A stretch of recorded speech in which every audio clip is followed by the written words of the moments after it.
¿Qué hace que la Septuaginta sea tan especial y por qué ha sido percibida como una amenaza por algunas de las instituciones religiosas y políticas más importantes de la historia?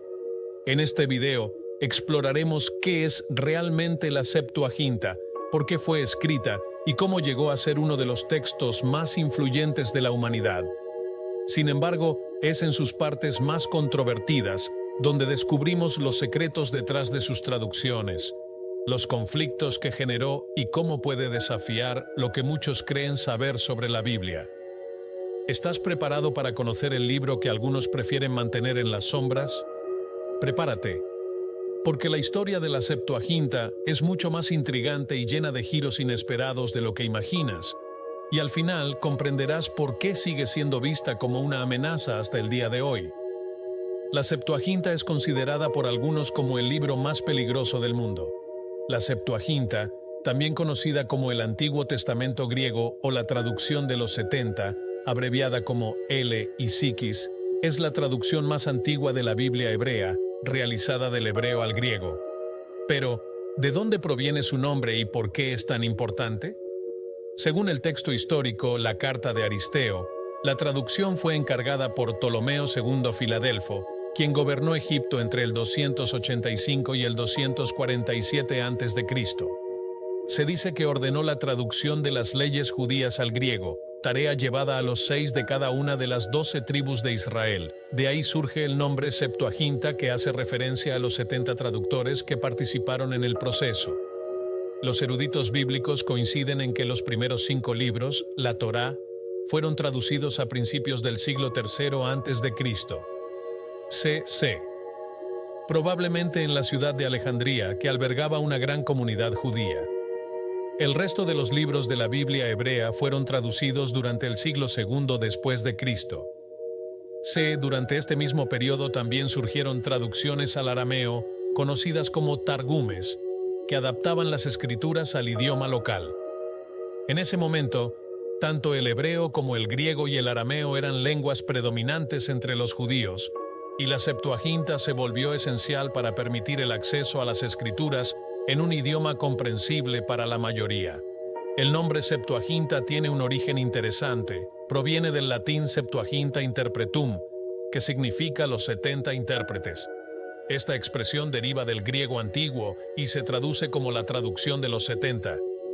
No fue hasta alrededor del siglo IV, en la época de San Agustín de Hipona, 354 a 430, cuando el término Septuaginta se popularizó.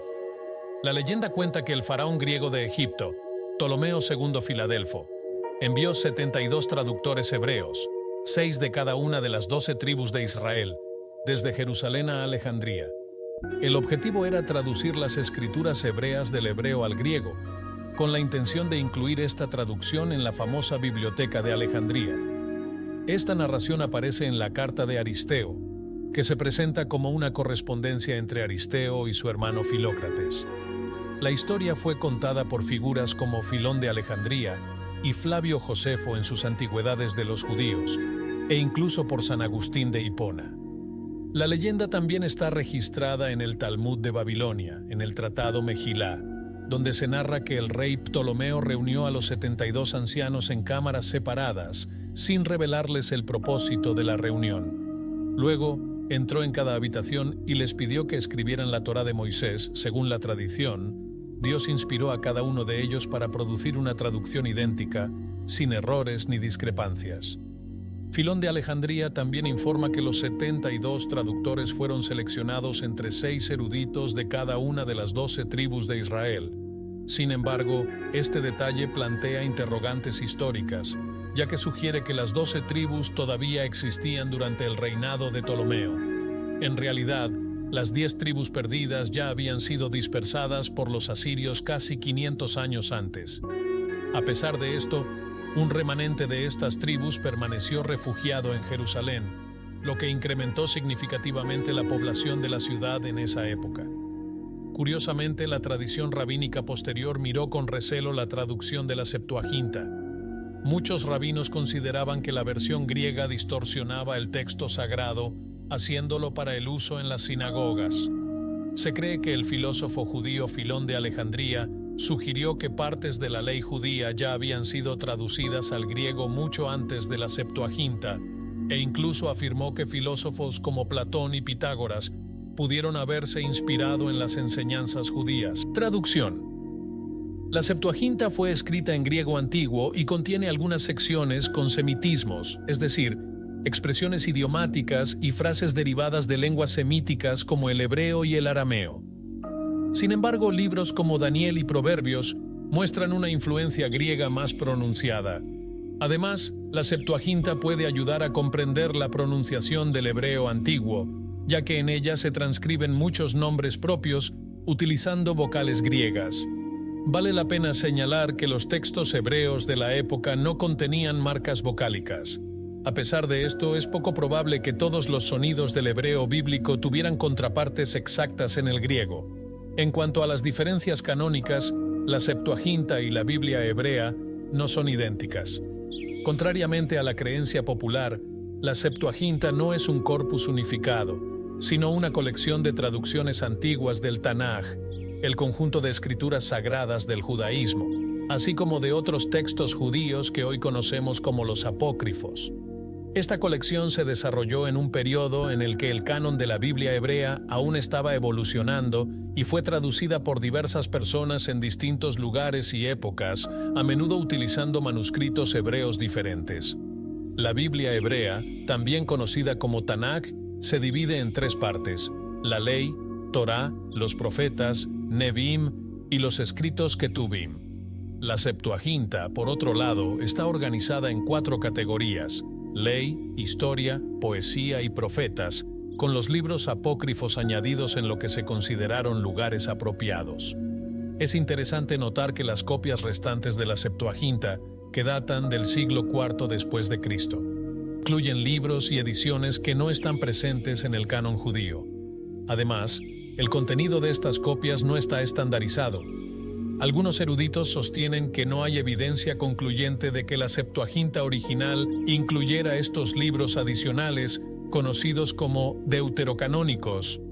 Estos textos, escritos entre el 200 después de Cristo, 50 días, incluyen obras como 1 y 2 Macabeos, Tobías, Judith, Sabiduría de Salomón, Eclesiástico, Sirácides o Ben-Sira, la carta de Jeremías y añadidos a los libros de Esther y Daniel. Algunas versiones de la Septuaginta son más largas que el texto masorético, que es el canónico en el judaísmo rabínico. Por ejemplo, el libro de Jeremías en la Septuaginta es significativamente corto que en la Biblia hebrea. Además de los libros antes mencionados, algunas copias de la Septuaginta incluyen textos como los Salmos de Salomón, 1 Esdras, 3 y 4 Macabeos, la oración de Manasés y el Salmo 151. ¿Por qué fue rechazada la Septuaginta en el judaísmo rabínico? El judaísmo rabínico rechazó la Septuaginta como escritura oficial por varias razones. En primer lugar, en muchos casos difiere sustancialmente de los textos hebreos originales. Un ejemplo notable es el libro de Job, donde las diferencias son particularmente pronunciadas. Otro punto significativo es la calidad de algunas de las traducciones, que a veces muestran una aparente falta de comprensión de las expresiones idiomáticas hebreas. Un ejemplo clásico se encuentra en Isaías 7.14, donde la palabra hebrea, alma, que significa mujer joven, es conocida al griego como partenos, que significa virgen. Este detalle tuvo implicaciones significativas para la teología cristiana posterior. El legado de la Septuaginta en el cristianismo. La Septuaginta se convirtió en sinónimo del Antiguo Testamento griego, el canon cristiano que incorpora los libros de la Biblia hebrea junto con textos adicionales. Hoy en día, la mayoría de las iglesias católicas y ortodoxas orientales aceptan estos libros como parte de sus cánones sagrados, mientras que las iglesias protestantes, tras la Reforma, optaron por adherirse al canon judío, excluyendo estos textos. Estos libros adicionales llegaron a conocerse como apócrifos y en algunas ediciones, como la versión King James de la Biblia, se incluyen bajo un título separado. La Septuaginta, como traducción del hebreo al griego, fue moldeada por la cultura griega y los matices lingüísticos de esta Biblia. Algunos términos hebreos tienen significados específicos que no se conservaron por completo ni se tradujeron con precisión al griego, lo que resultó en diferentes interpretaciones. Además, las diferencias culturales entre el mundo judío y el griego también influyeron en ciertas traducciones.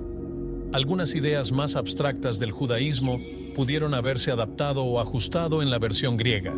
En el judaísmo, el texto masorético fue aceptado gradualmente, como la versión canónica oficial de las escrituras hebreas, mientras que la Septuaginta fue considerada de menor autoridad. En cambio, en el cristianismo, especialmente en la era cristiana primitiva, la Septuaginta fue utilizada ampliamente, particularmente entre las comunidades cristianas de habla griega, y se convirtió en una fuente crucial para el desarrollo teológico.